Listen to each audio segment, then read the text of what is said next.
Saudara-saudari, selamat datang di Main Worship Service. Kita percaya bahwa Tuhan sanggup menjamah dan memberkati kita ketika kita mengikuti ibadah secara online di rumah kita masing-masing. Selama bulan Juli ini, ibadah gereja kita tetap diadakan secara online. Informasi penyelenggaraan ibadah on-site, yaitu ibadah minggu di gedung gereja kita, akan diumumkan lebih lanjut. Oleh karena itu, mohon Anda memperhatikan pengumuman selanjutnya melalui ibadah online ini.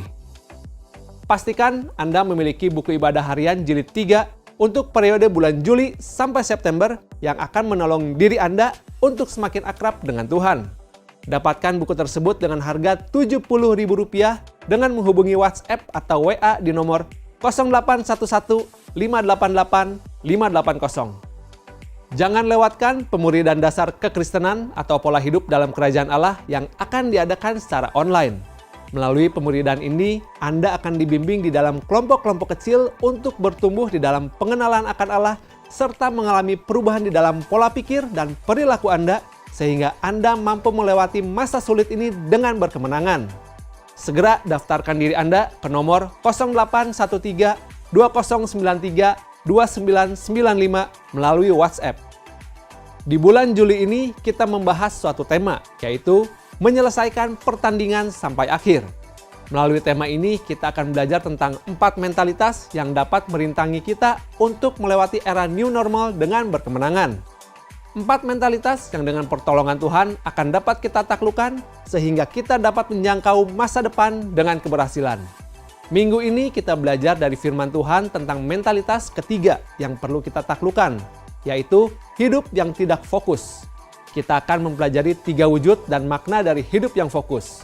Hidup secara fokus akan menolong kita untuk menyelesaikan pertandingan sampai akhir dalam kemenangan sehingga hidup kita yang satu kali ini tidaklah sia-sia namun bermakna. Sebelum kita belajar kebenaran firman Tuhan mengenai 3 wujud dari hidup secara fokus tersebut yang akan sangat menguatkan kita, mari kita menyiapkan hati serta terlebih dahulu memuji Tuhan.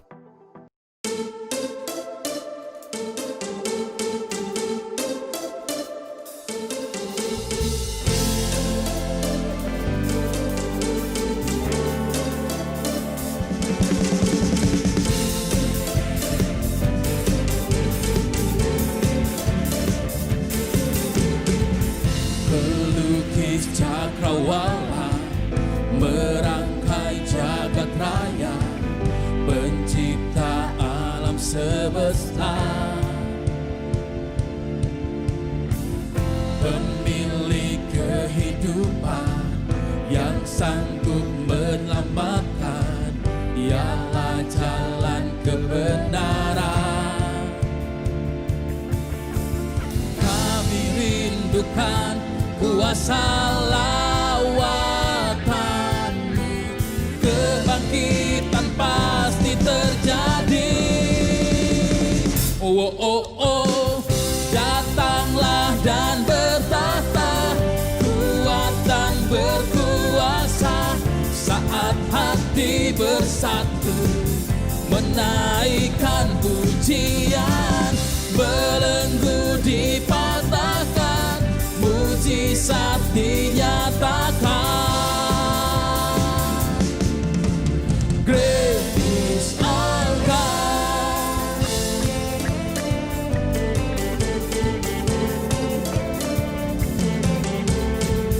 Pemilik kehidupan yang sanggup menyelamatkan, dialah jalan kebenaran. Rindukan kuasa lawatanmu, kebangkitan pasti terjadi. Oh, oh, oh, datanglah dan bertahta, kuat dan berkuasa, saat hati bersatu, menaikkan pujian, belenggu dipatahkan, mujizat dinyatakan. Great is our God.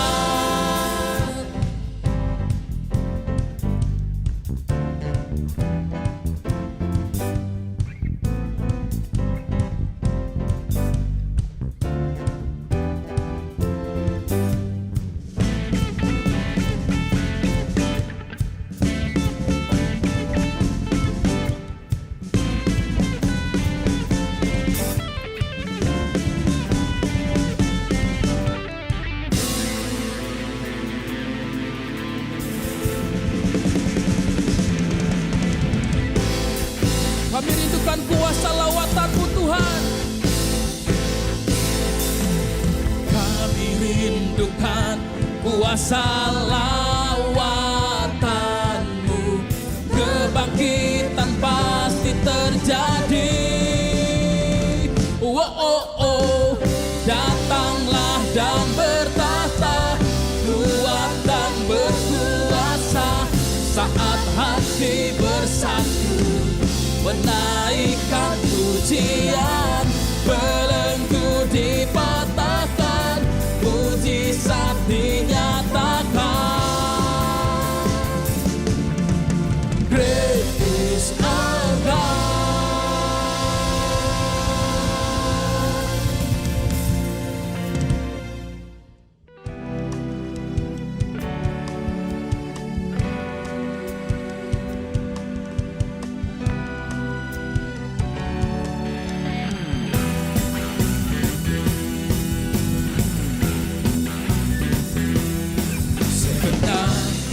Langkah kami tertuju,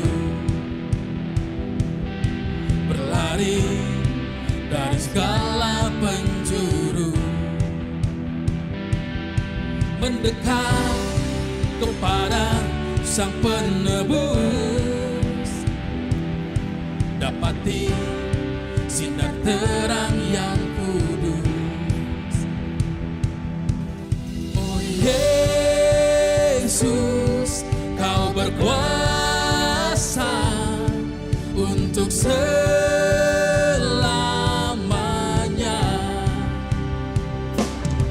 Kami agungkan nama-Mu, membebaskanlah belenggu. Hanya Yesus Kau satu alasan kami datang untuk menyembah-Mu.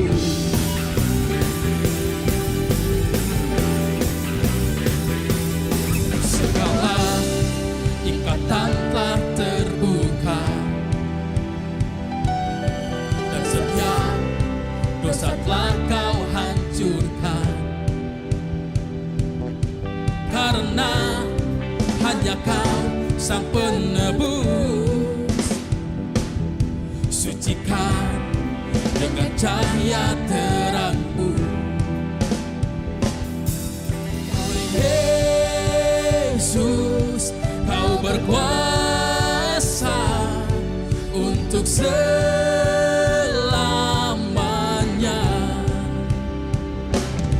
Kami agungkan nama-Mu, membebaskanlah belenggu.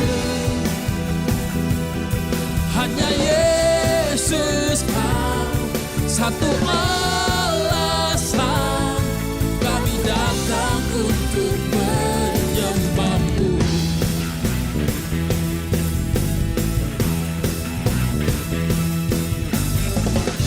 Kau Yesus Tuhan yang berkuasa, tiada yang lain, tiada yang lain. Oh Yesus, oh Yesus, Kau berkuasa untuk selamanya. Oh Yesus, oh Yesus, Kau berkuasa untuk selamanya.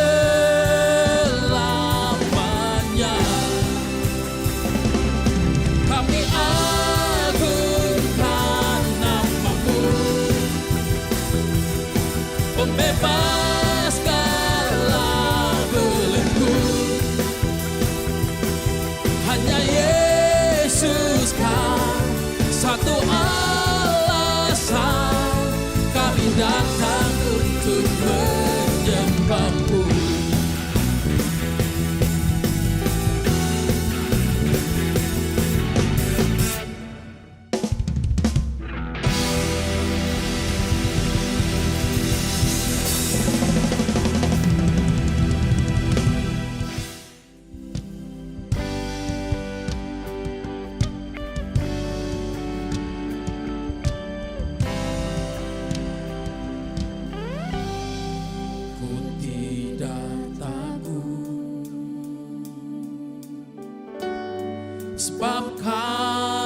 besertaku, ku tidak bimbang, sebab Engkau Allahku. Engkau meneguhkanku, bahkan menolongku. Kau batu karangku, Yesus Tuhan. Yesus memegangku dengan tangan kananmu. Yesus memberiku kemenangan. Yesus memegangku dengan tangan kananmu. Yesus memberiku kemenangan. Yesus memegangku dengan tangan kananmu. Yesus memberiku kemenangan. Yesus memegangku dengan tangan kananmu. Yesus memberiku kemenangan. Yesus memberiku kemenangan.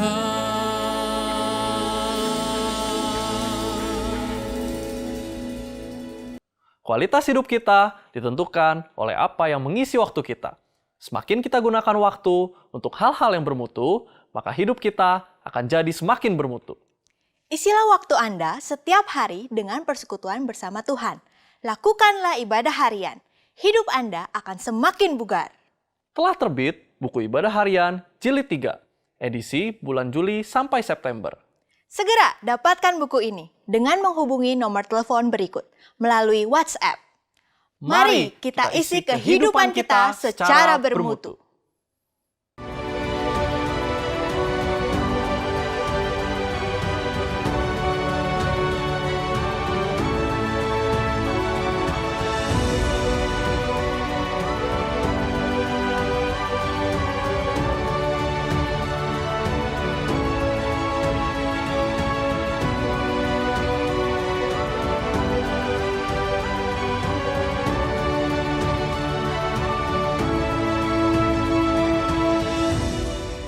Salah satu hal yang banyak dilakukan orang di masa wabah ini adalah berjemur di bawah sinar matahari. Orang yang sebelumnya jarang menjemur diri, sekarang menjadi rajin untuk melakukannya. Memang beberapa dokter menganjurkan hal tersebut, yaitu dengan keyakinan bahwa sinar matahari dapat meningkatkan daya tahan atau imunitas tubuh kita, termasuk imunitas terhadap virus. Terlepas dari apakah pendapat ini benar atau salah, namun yang pasti memang hangatnya sinar matahari bila menerpa tubuh kita akan terasa nyaman dan menyehatkan. Hanya saja lain halnya bila kita mengambil sebuah lensa atau kaca pembesar dan mengatur posisinya sedemikian rupa sehingga sinar matahari yang ditampung oleh lensa itu berubah menjadi satu titik cahaya. Sekarang sinar matahari itu tidak lagi sekadar terasa hangat, tetapi akan terasa panas dan menyengat. Tidak lagi menyehatkan, namun dapat membakar kulit tubuh kita. Mengapa demikian? Kata kunci di sini adalah fokus. Sebesar apapun diameter lensa yang digunakan untuk menampung sinar matahari tadi, bila sinar yang melaluinya tidak kita fokuskan, sehingga tidak berubah menjadi satu titik cahaya, maka energi yang dihasilkan serta dampak yang diakibatkannya tidaklah akan sebesar bila cahaya tersebut difokuskan. Bahkan bukannya tidak mungkin, lensa yang diameternya lebih kecil dapat menghasilkan panas yang lebih tinggi asal sinar yang melewatinya difokuskan. Demikian juga dengan kehidupan ini. Ada orang yang memiliki banyak bakat dan kemampuan, bahkan kemampuan yang tinggi.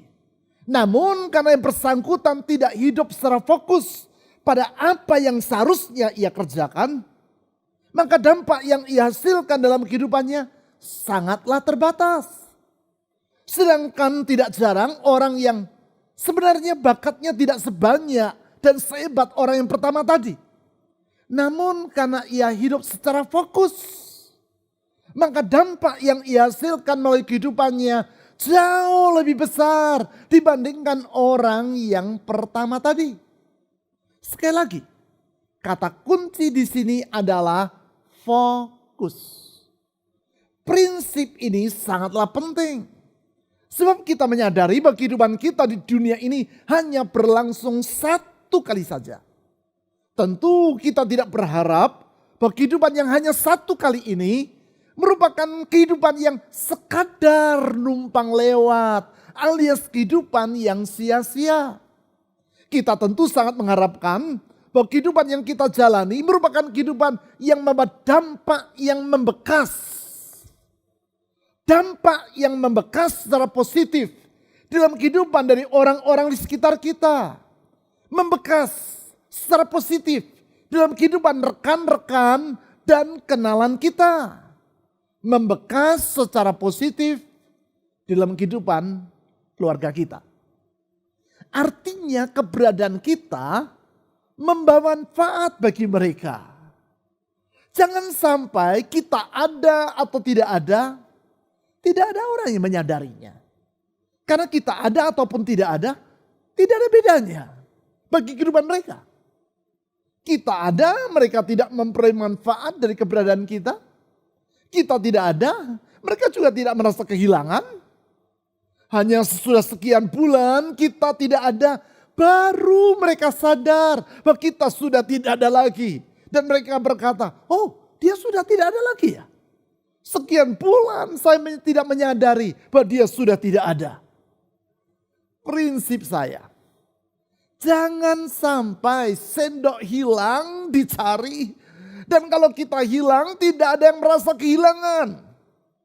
Karena kita ada ataupun tidak ada bedanya. Artinya kehidupan kita yang satu kali ini patut kita jalani sedemikian rupa sehingga kita menjadi pribadi yang menyelesaikan pertandingan sampai akhir. Atau dalam bahasa Inggris, go the distance.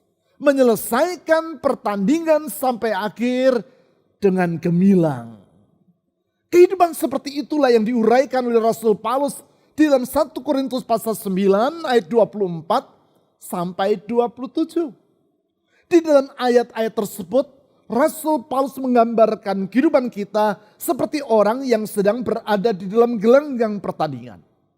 Ia berkata, bahwa terdapat 4 perintah yang perlu ditaklukkan oleh semua orang yang sedang berada di gelanggang pertandingan. Agar yang bersangkutan dapat menyelesaikan pertandingan sampai akhir dengan gemilang atau go the distance.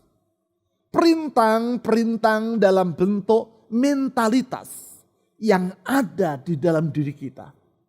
Di sepanjang bulan ini kita membahas keempat perintah atau mentalitas tersebut dan langkah-langkah untuk menaklukkannya.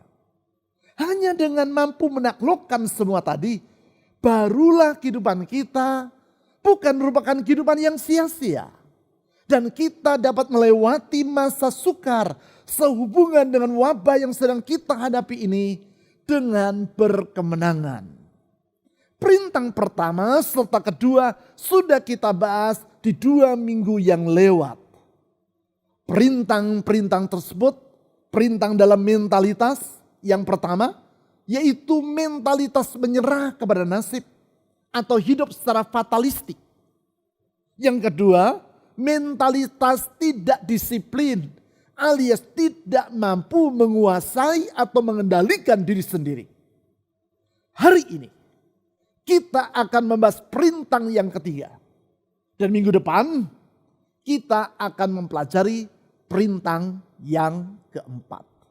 Untuk itu saya mengajak Anda membaca 1 Korintus pasal 9 ayat 24 sampai 27. Seperti yang telah saya sebutkan tadi.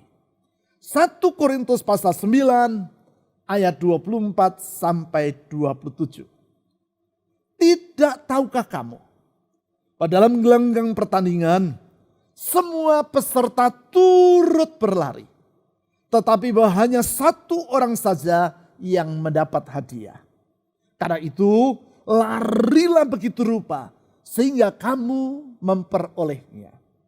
Tiap-tiap orang yang turut mengambil bagian dalam pertandingan menguasai dirinya dalam segala hal.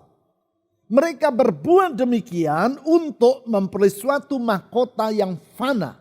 Fana artinya tidak abadi. Tetapi kita untuk memperoleh suatu mahkota yang abadi. Sebab itu aku tidak berlari tanpa tujuan. Dan aku bukan petinju yang sembarangan saja memukul. Tetapi aku melatih tubuhku dan menguasainya seluruhnya. Supaya sesudah memberitakan Injil kepada orang lain, jangan aku sendiri ditolak. Di ayat 26 Paulus berkata, bahwa dirinya tidak berlari tanpa tujuan. Dan bukan petinju yang sembarangan saja memukul. Dengan berkata seperti itu ia menjelaskan perintah yang ketiga yang menghalangi orang untuk menjadi seorang pemenang. Yaitu bila yang bersangkutan hidup tidak secara fokus. Sebab secepat apapun seorang atlet berlari dalam perlombaan atau sekuat apapun seorang petinju memukul dalam pertandingan, kalau yang bersangkutan tidak fokus pada sasaran, maka ia tidak akan pernah menjadi seorang pemenang. Menaklukkan perintah, yaitu mentalitas dalam hidup tidak secara fokus ini merupakan syarat yang penting. Apabila kita ingin hari-hari yang kita lalui bukan merupakan hari-hari atau waktu yang sia-sia. Apakah makna dari hidup secara fokus?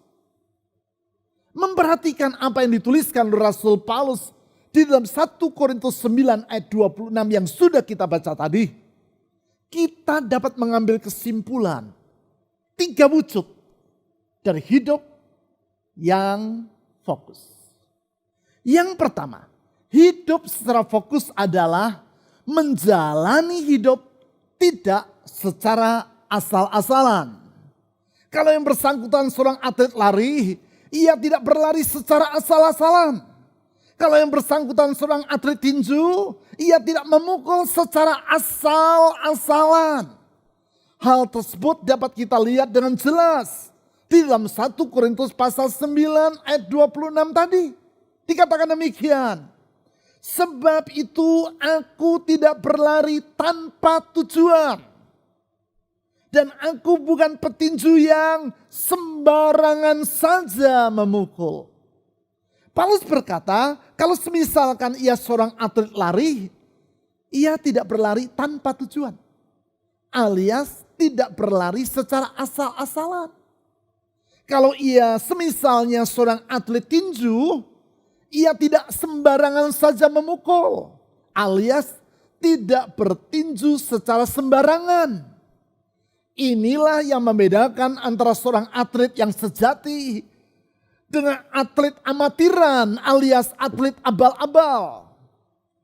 Atlet yang sejati akan berlomba dengan tujuan, yaitu untuk merebut kemenangan. Sedangkan atlet amatiran akan berlomba tanpa tujuan yang jelas. Hidupnya tidak fokus. Ia bertanding hanya karena asal ikut-ikutan. Saya pernah menceritakan kisah saya ini. 15 tahun yang lampau saya mengambil cuti yang panjang. Dan saya gunakan waktu cuti tersebut untuk menempuh pendidikan tambahan di kota Tulsa, Oklahoma di Amerika Serikat. Suatu hari saya melihat di surat kabar bahwa akan diselenggarakan lomba lari maraton yang disebut sebagai Tulsa Run. Lari maraton kota Tulsa. Saya pikir, wah ini menarik. Saya memang agak suka berlari. Ini kesempatan untuk menikmati pengalaman ikut lari maraton, apalagi ikutnya di Amerika. Saya ajak seorang teman sekolah saya, Henry Alvarez namanya, untuk mengikuti lari maraton ini. Henry adalah seorang dokter yang berasal dari Venezuela. Ia berkata kepada saya, Pak Bang, saya tidak pernah dan belum pernah ikut lari maraton seperti ini. Apa yang harus kita lakukan? Saya juga tidak tahu apa yang harus kita lakukan. Jadi saya berkata, gampang. Besok, yaitu saat lomba lari maraton ini dilaksanakan, kita pergi ke pusat kota Tulsa dan kita cari informasi di sana. Singkat cerita, keesokan harinya, hari Sabtu pagi, kami berdua ke downtown atau ke pusat kota dari kota Tulsa. Ternyata tempat itu sudah penuh dengan banyak orang. Saya lihat para pelari bukan hanya mengenakan pakaian olahraga, namun mereka juga mengenakan nomor pada punggung dan dada mereka. Sedangkan kami tidak punya nomor seperti itu. Saya bertanya kepada salah seorang dari mereka, di mana kita dapat memperoleh nomor seperti itu? Ia menjawab, di gedung sana. Ikuti saja orang-orang yang sedang berjalan ke gedung itu. Dan nanti lihat tanda Tulsa Run Committee pada bagian depan dari gedung itu. Saya ikuti nasihat orang tadi. Sementara saya dan teman saya Henry berjalan menuju ke gedung yang ditunjukkan tadi, kami mendengar bunyi letusan pistol. Tanda lomba lari sudah dimulai. Saya melihat ribuan orang mulai berlari. Saya berkata kepada teman saya, Henry, sudahlah, kita ikut berlari saja. Toh kita hanya mau ikut berlari, bukan untuk menjadi juara. Kata teman saya, benar. Sudah, mari kita ikut berlari saja. Jadi kami langsung bergabung dengan ribuan orang yang sedang berlari itu. Mereka berlari menempuh jarak 15 kilometer. 1 kilometer pertama kami berlari dengan gagah. 2 kilometer kami mulai agak kedodoran. 3 kilometer semakin banyak orang yang mendahului kami. Dan nafas kami semakin terasa tersengal-sengal. Saya perhatikan semua orang berlari ke arah timur. Lalu berbelok ke arah selatan. Mereka menyeberangi sungai Arkansas lewat sebuah jembatan. Lalu mereka berbelok lagi ke arah barat, menyusur sungai Arkansas. Sebuah sungai besar yang mengalir di tengah kota Tulsa. Saya langsung menduga bahwa garis finish tidaklah terlalu jauh dari tempat kami saat itu sedang berada. Jadi saya berkata kepada Henry, Henry, hidup ini harus efisien. Lebih baik kita langsung mengarah ke garis finish saja. Teman saya, Henry, berkata, follow the leader. Jadi pelan-pelan kami bergeser keluar dari rombongan yang sedang berlari. Kami berjalan kaki ke pinggir sungai Arkansas. Menyusuri sungai, menyeberangi jembatan. Benar saja, kurang dari 1 mil sudah nampak garis finish. Kami langsung bergabung dengan para pelari yang lewat di depan kami. Para pelari yang berada di barisan depan. Mungkin kami termasuk 200 pelari pertama yang memasuki garis finish. Orang bertepuk tangan mengeluh-elukan para pelari papan atas yang memasuki garis finish lebih awal daripada ribuan pelari lainnya itu. Herannya setiap pelari ketika memasuki garis finish, nama dan nomor dada mereka disebut oleh announcer. Welcome runner number 60, Mr. Josh Jeffrey. Welcome runner number 70, Miss Julia Roberts. Sedangkan kami tidak disebut namanya, tidak disebut nomornya. Karena memang kami tidak punya nomor, apalagi tidak terdaftar. Saya lihat para pelari yang telah sampai di garis finish melepas sesuatu dari sepatu mereka. Saya ingin tahu apa itu. Saya dekati mereka. Ternyata kalau mendaftar bukan saja orang memperoleh nomor punggung dan nomor dada, mereka juga dipinjami semacam alat pemancar kecil untuk dipasang di sepatu. Sehingga ketika mereka melewati garis finish, alat itu memberi sinyal kepada komputer panitia. Memberitahu kepada komputer nama mereka, nomor mereka, dan berapa menit mereka telah berlari. Kami tidak punya alat seperti itu. Dan baru tahu kalau ada alat seperti itu. Pantasan saja nama kami dan nomor kami tidak disebut oleh panitia. Kami lihat para wartawan mulai mengerumuni dan mewawancarai para pelari yang mencapai garis finish di rombongan awal. Saya ajak Henry untuk minggir menjauh. Takut kalau ada wartawan yang mewawancarai kami. Ya, itulah nasib pelari abal-abal alias pelari amatiran. Memang berbeda antara atlet amatiran dengan atlet sejati. Atlet amatiran berlari asal berlari. Atlet sejati berlari dengan tujuan yang jelas. Mereka berlari dengan fokus, yaitu untuk menjadi juara dan merebut hadiah. Begitu juga kalau kita ingin kehidupan kita yang satu kali ini bukan merupakan hidup yang abal-abal, bukan hidup yang sia-sia, namun kehidupan yang benar-benar bermakna. Kita tidak boleh hidup secara asal-asalan. Kita harus hidup dengan sasaran yang jelas, serta mengisi waktu dengan hal-hal yang berguna. Sekarang makna dan wujud yang kedua dari hidup yang fokus adalah hidup mengesampingkan pengganggu konsentrasi. Kita perlu menyadari bahwa salah satu penghalang untuk hidup secara fokus adalah apabila kita membiarkan pengganggu-pengganggu konsentrasi atau distraction mengalihkan perhatian kita dari sasaran kehidupan yang seharusnya. Sehingga sebaliknya dari berlari dengan tujuan dan memukul dengan sasaran yang jelas, seperti yang diutarakan oleh Paulus dalam 1 Korintus 9 ayat 26 tadi, kita berlari ke arah atau ke sasaran yang keliru dan memukul ke sasaran yang tidak tepat. Seperti yang telah saya utarakan tadi, secepat apapun seorang pelari berlari, kalau ia salah sasaran sehingga tidak mencapai garis finish, ia tidak akan pernah menjadi seorang pemenang. Demikian juga sekuat apapun seorang petinju memukul, namun kalau yang ia pukul adalah sasaran yang keliru, sebaliknya dia memukul lawan, justru wasit yang ia pukul, ia tidak akan pernah menjadi seorang juara. Di dalam hidup ini ada berbagai pengganggu konsentrasi atau distraction. Di antaranya misalnya sosial media, grup chatting, termasuk handphone yang kita miliki.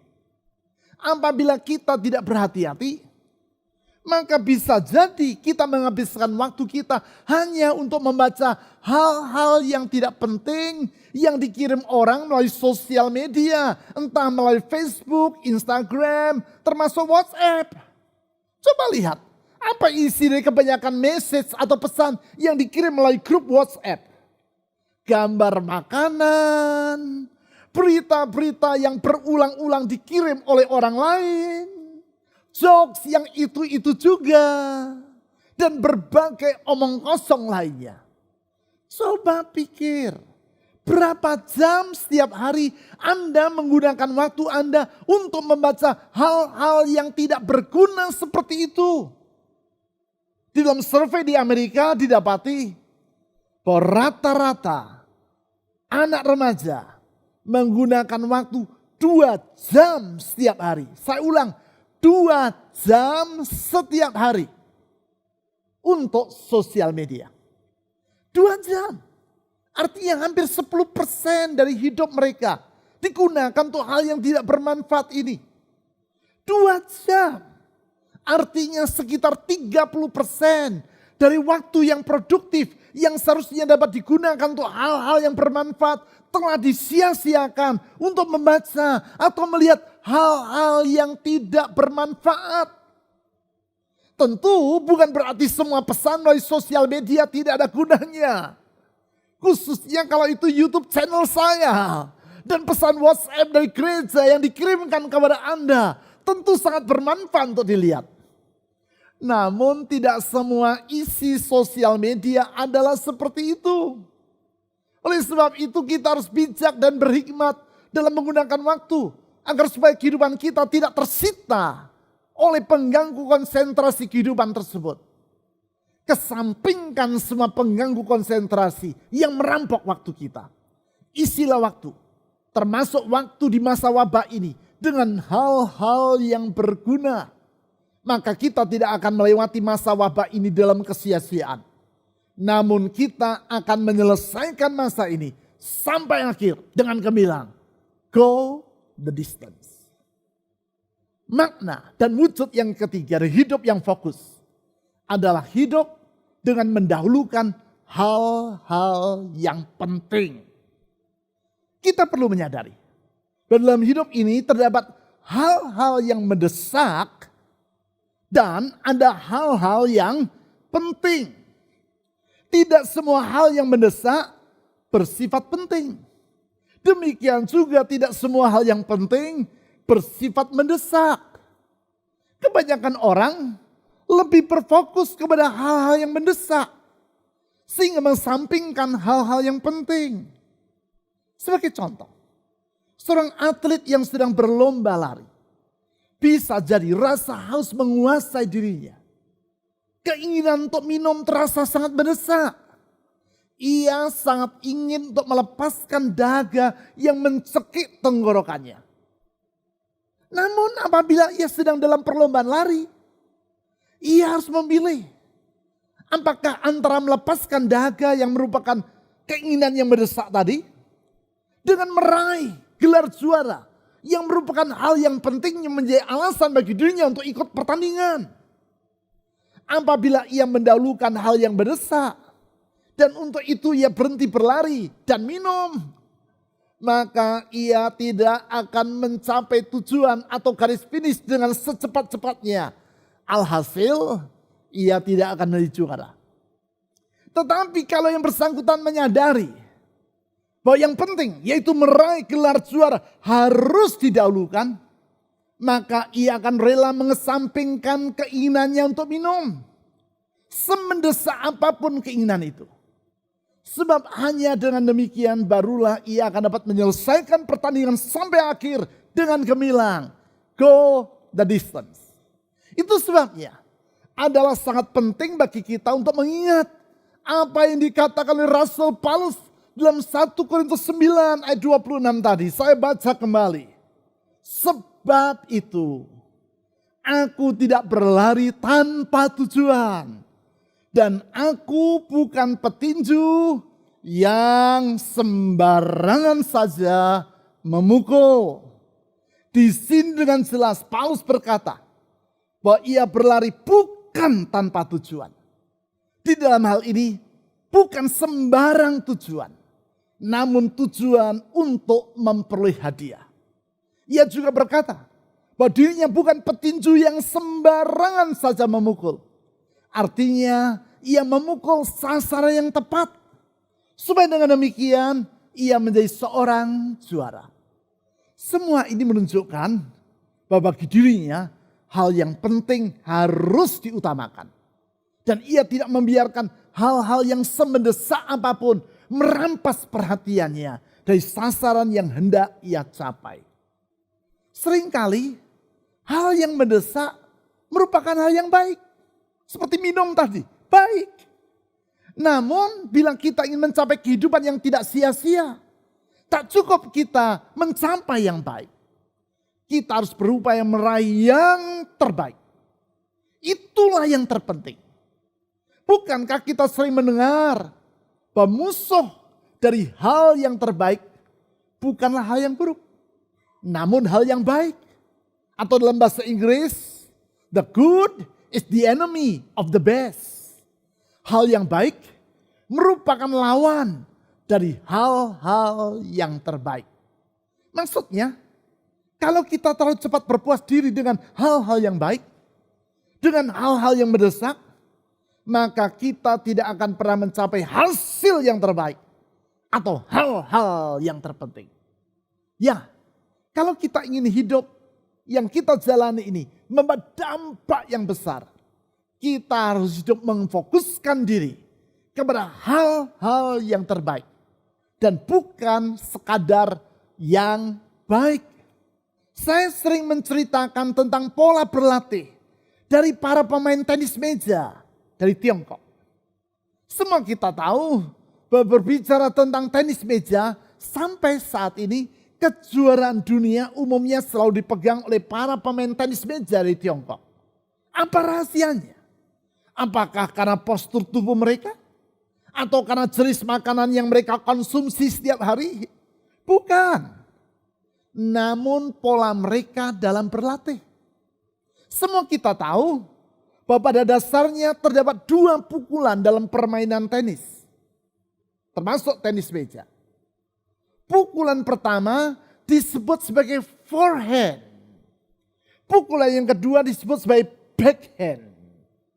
Pukulan forehand adalah gerakan memukul bola dengan posisi telapak tangan yang memegang bat mengarah ke depan. Telapak tangan mengarah ke depan.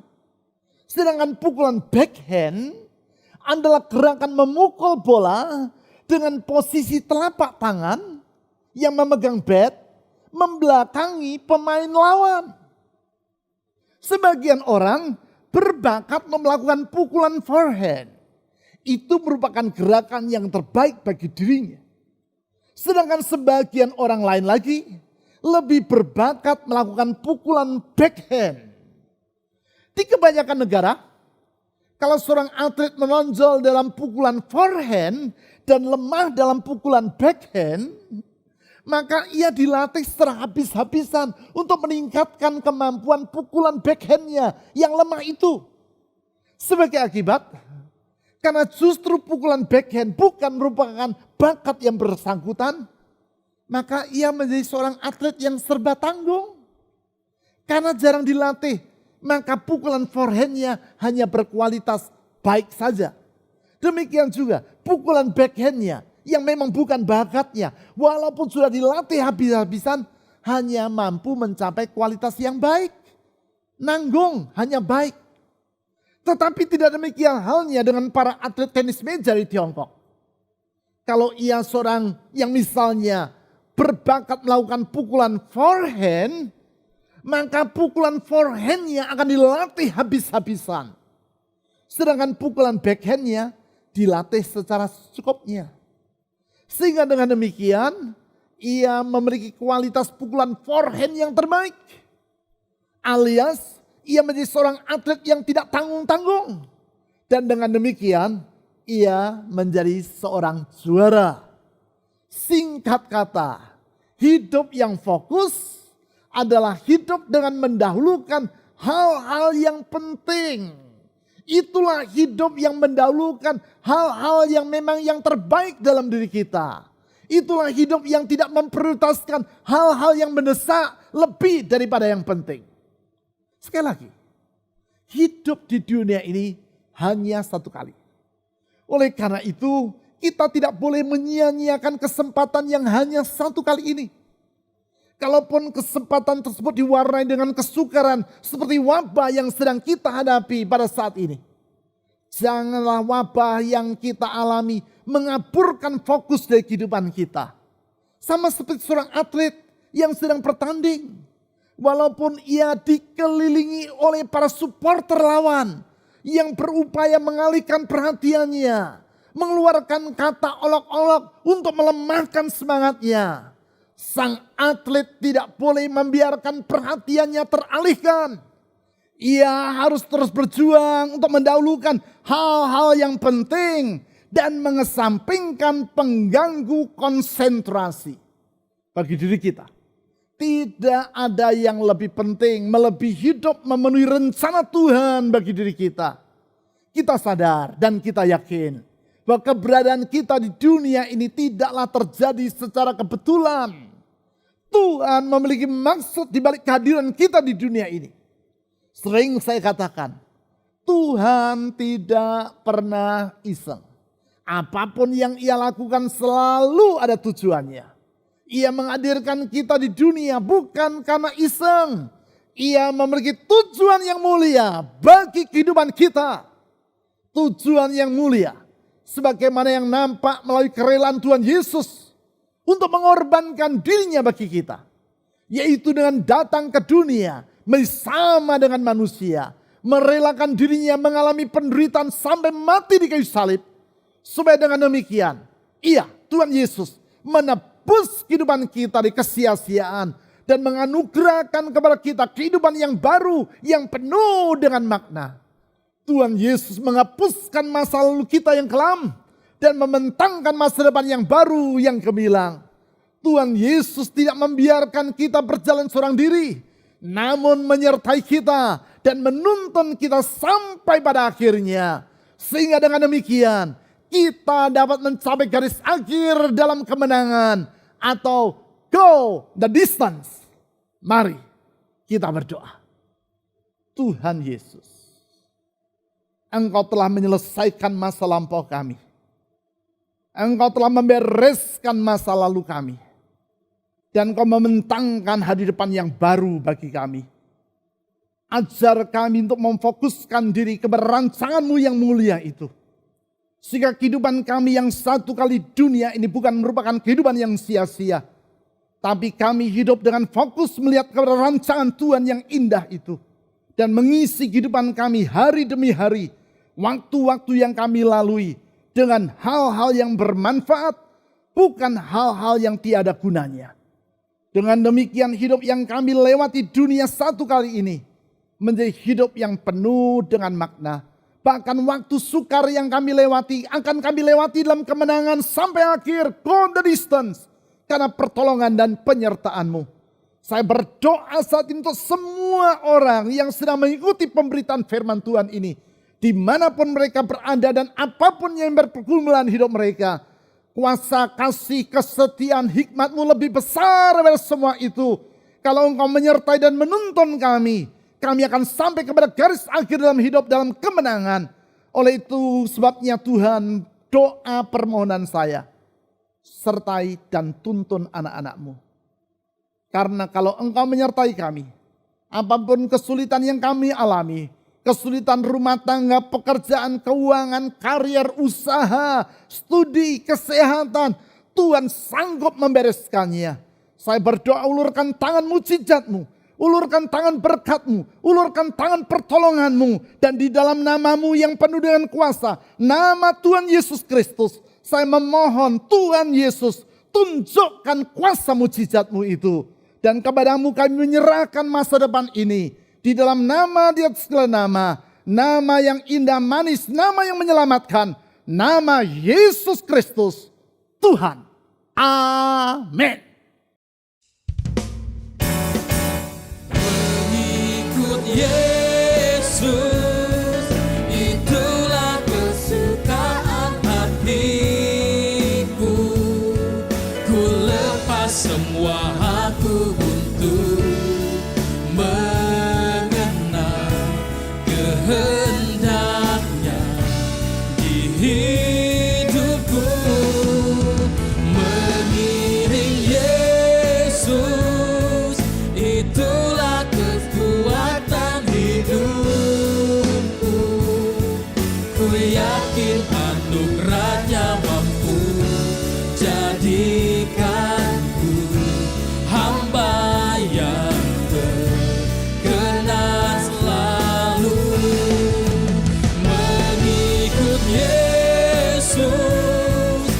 itulah kesukaan hatiku.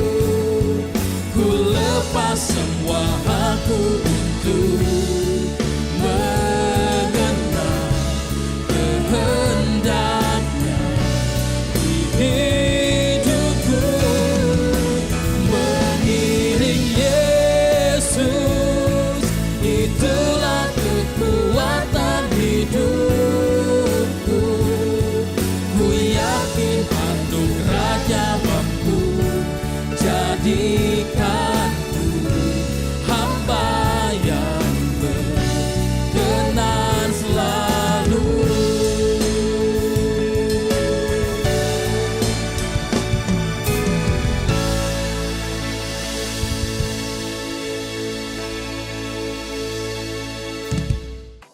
Bagi Anda yang memerlukan dukungan doa, Anda dapat mengirimkan beban doa melalui WA atau WhatsApp di nomor 0811 841 765. Sekali lagi, kirimkan beban doa Anda melalui WA ke nomor 0811 841 765. Mari kita wujudkan iman dan kasih kita kepada Tuhan melalui persembahan kita.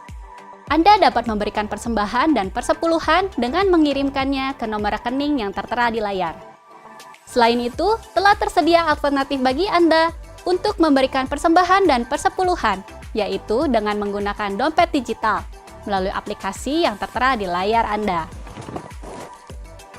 Anda juga dapat melihat berbagai informasi penting dari gereja kita melalui website www.fajarpengharapan.net atau melalui aplikasi GKPB Fajar Pengharapan, serta Instagram GKPB Fajar Pengharapan. Terima kasih telah beribadah bersama kami. Kami sangat menantikan kunjungan Anda selanjutnya. Sampai bertemu kembali minggu depan.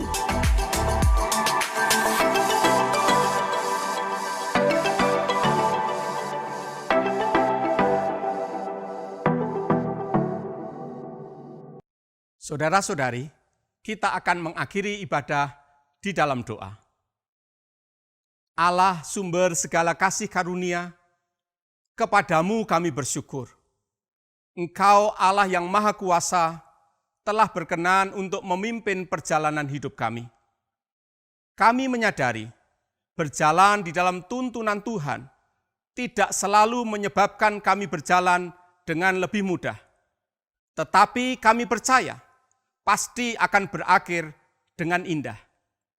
Hidup di dalam penyertaan Tuhan tidak membuat kami bebas dari rintangan, namun kami yakin akan berakhir dengan kemenangan. Hidup di dalam kasih Tuhan tidak membuat kami bebas dari persoalan, tetapi kami percaya pasti akan berakhir dengan keberhasilan. Karena itu ya Tuhan, kami menyerahkan hidup kami dalam tuntunan dan penyertaan Tuhan, sehingga kami dapat mengakhiri pertandingan sampai akhir dengan gemilang. Kami berdoa ya Tuhan, Engkau mengulurkan tangan yang penuh dengan mujizat itu dalam kehidupan umat-Mu. Engkau memberkati setiap keluarga dengan kebahagiaan. Engkau membuka jalan bagi usaha pekerjaan umat-Mu, sehingga di masa yang tidak mudah ini, mereka akan hidup di dalam keberhasilan. Engkau memberkati anak-anak kami ya Tuhan. Engkau melindungi setiap jemaat dari segala mara bahaya. Tuhan, kami percaya, di dalam kasih dan kuasa-Mu yang tak terbatas, Engkau berkenan untuk memberkati kami. Karena itu saya berdoa, kiranya berkat dari Bapa di surga, kasih dari Tuhan Yesus Kristus, dan kuasa Roh Kudus dinyatakan dalam kehidupan setiap jemaat. Di dalam nama Tuhan Yesus, kami berdoa dan bersyukur. Amin. Kau kuatku, kau imanku, kau berikanku harapan baru, kaulah segalanya. Tiada yang mustahil bagi orang yang percaya. Kau kuatku, kau imanku, kau berikanku harapan baru, kaulah segalanya. Tiada yang mustahil bagi orang yang percaya. Tiada yang mustahil bagi orang yang percaya.